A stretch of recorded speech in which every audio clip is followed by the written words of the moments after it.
எது எடுத்தாலும் தேர்தலை முன்னிட்டுனாக்க என்னங்க பண்றது? பாருங்க, முதலமைச்சர் அவர்கள் ஆரம்பத்துல இருந்து இதே மாதிரிதான் சுத்துறாரு. ஒரு நாளைக்கு 3 ஃபங்க்ஷன் 4 ஃபங்க்ஷன் வச்சுட்டு சுத்துறாரு. இப்ப திண்டுக்கல் வந்துட்டு உடனே சென்னையில ஒரு நிகழ்ச்சினா தேர்தலை ஒட்டினாக்க நாங்க என்னதான் பதில் சொல்றது?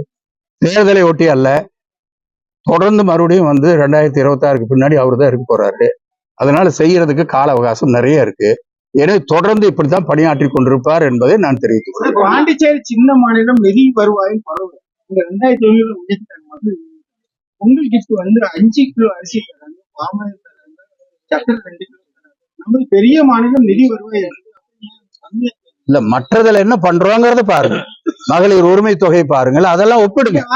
அது அது இல்ல நான் கேக்குறது மற்ற திட்டங்கள். இப்போ குழந்தைங்க படிக்க போறதுக்காக அவங்களுக்கு 1000 ரூபாய் கொடுக்கறது, காலை உணவு திட்டம், இதெல்லாம் எல்லாமே மொத்தமா கம்பேர் பண்ணி அப்புறம் எங்களுக்கு சொல்லுங்க. பேருந்து நிலையம் நிலம் கொடுப்பதற்கான அந்த நிலம் எடுப்போமா, அதுக்கான நடவடிக்கை எந்த அளவுல இருக்கு? அந்த நிலம் எடுப்பதற்கு எல்லா ஏற்பாடும் செய்யப்பட்டு விட்டது. விரைவாக அது முடிக்கப்படும். சில வழிமுறைகள் அரசாங்கத்துல ஒரு நிலத்தை எடுக்கும் பொழுது அந்த கைட்லைன் வேல்யூ இந்த சில வழிமுறைகள் இருக்கிறது. எனவே அந்த வழிமுறைகள் படி இப்பொழுது நம்ம இங்கிருந்து மாவட்ட ஆட்சித்தலைவர், அதே மாதிரி டிஆர்ஓ அவர்கள் அதை ரெக்கமெண்ட் பண்ணி கவர்மெண்ட்டுக்கு அனுப்பிச்சிருக்காங்க. அது கவர்மெண்ட்ல இருந்து இப்ப கிளியரன்ஸ் வந்த உடனே அதற்குண்டான பணிகளை துவங்குவாங்க. விரைவிலேயே அந்த இடத்துல அந்த இடம் எடுக்கப்படும். எடுத்து உடனடியாக தற்காலிகமான பேருந்து நிலையம் துவக்கப்படும். அதற்கு பின்னாலே பர்மனண்டா பேருந்து நிலையம் அமைப்பதற்கான நடவடிக்கையும் தொடர்ந்து எடுக்கும். இந்த ஆட்சி தான் செய்யும், இந்த பீரியடுக்குள்ளேயே நடக்கும்.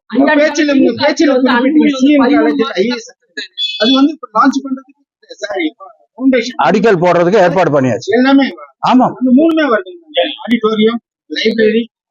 இல்ல இப்ப ஒரு மினி ஸ்டேடியம் வருது, ஐஏஎஸ் அகாடமி வருது, லைப்ரரி பொறுத்தவரை தொடர்ந்து வரும். 5 ஆண்டு கால திமுக ஆட்சிக்கு அன்புமணி ராமதாஸ் 13 மார்க் தான் கொடுத்திருக்காரு. ஏங்க அவர் யாருங்க வாத்தியாரு? என்னங்க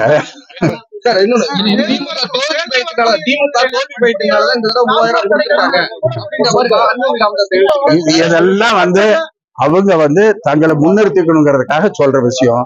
திமுக முதலமைச்சர் அவர்கள் எத்தனையோ திட்டங்களை வரிசையா அவர் முதலமைச்சர் ஆன காலத்திலிருந்து பேருந்துல கட்டணம் இல்லாமல் பெண்கள் பயணம் செய்யலாம் என்று முதல் நாள் கையெழுத்து போட்டு கொண்டு வர்றாரு.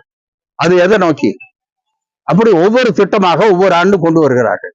ஒரே ஆண்டிலே கொண்டு வர முடியாது, ஏன்னா நிதி நிலைமை இதெல்லாம் பார்த்து தான் வரிசையா செஞ்சுட்டு வராங்க. ஏறத்தாழ 500 கடைகள் மூடப்பட்டிருக்கிறது. மேலும் எங்க க்ளோஸ் பண்ணலான்னு அதை ஆய்வு பண்ணிட்டு இருக்காங்க. அது பிரகாரம் நடக்கும். இந்த தவறுகள் யார் செஞ்சாங்களோ அவர்கள் மீது நடவடிக்கை எடுக்கப்பட்டிருக்கிறது.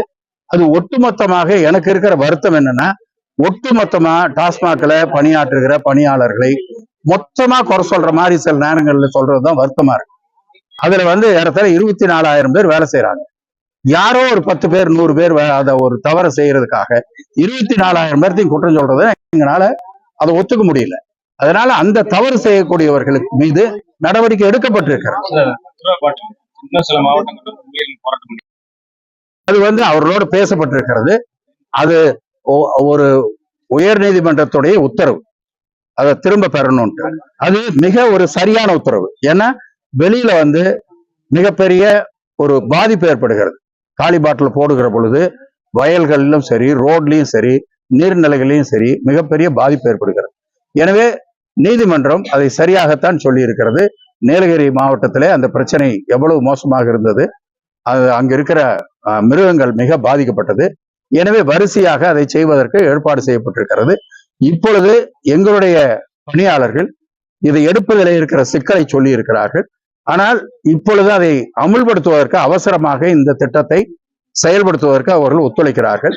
ஆனால் கண்டிப்பாக மிக விரைவாக வேறு விதமாக அந்த பணி சுமையை குறைக்கிற அளவிற்கு வேறு விதமான நடவடிக்கை எடுக்கப்படும் என்பதை நான் தெரிவித்துக் ஊழல் பட்டியலில் உங்க டாஸ்மாக் துறை 3ஆம் இடத்துல இருக்கு. 4,000 கோடி ஊழல்ல இருக்கு அப்படின்னு 40,000 கோடி ஊழல்ல இருக்கு அப்படின்னு. அந்த மாதிரி எந்த தவறையும் கண்டிப்பாக சொல்ல முடியாது.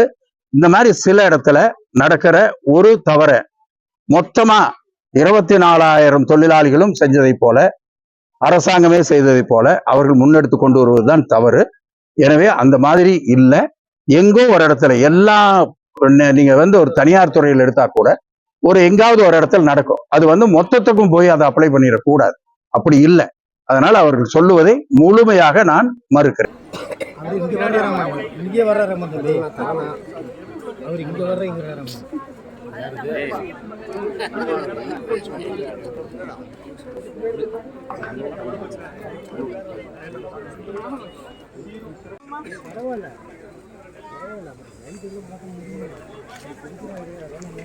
என்ன பின்னாடி வாங்க, பின்னாடி வாங்க, பின்னாடி வாங்க, பின்னாடி வாங்க. அக்கா அக்கா தலையில் இருக்கு. அப்படி ஒரு உள்ள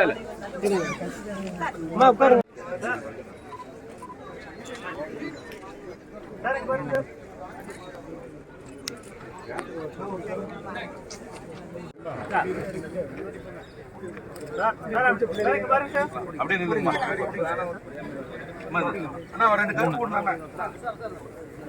அலுவலர்கள் அனைவரையும், அதே போல அந்த நிகழ்ச்சியிலே கலந்து கொண்டிருக்கக்கூடிய பல்வேறு நிலையில் இருக்க மக்கள் பிரதிநிதிகளையும் செங்கல்பட்டு மாவட்ட ஆட்சியர் அவர்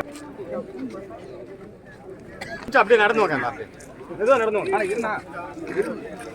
வீடியோ தானே எடுக்கிறேன், போட்டோ எடுக்கிறேன்.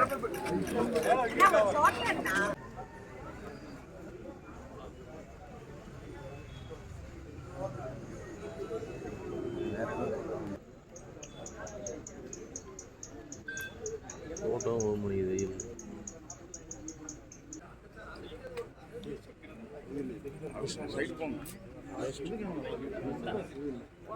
கோடி 72 லட்சம் சேலைகள் மற்றும் வேஷ்டிகள் வழங்கப்படுகின்றன. ஆக மொத்தம் ரூபாய் 2,22,92,710 அரிசி பெறும் குடும்ப அட்டைதாரர்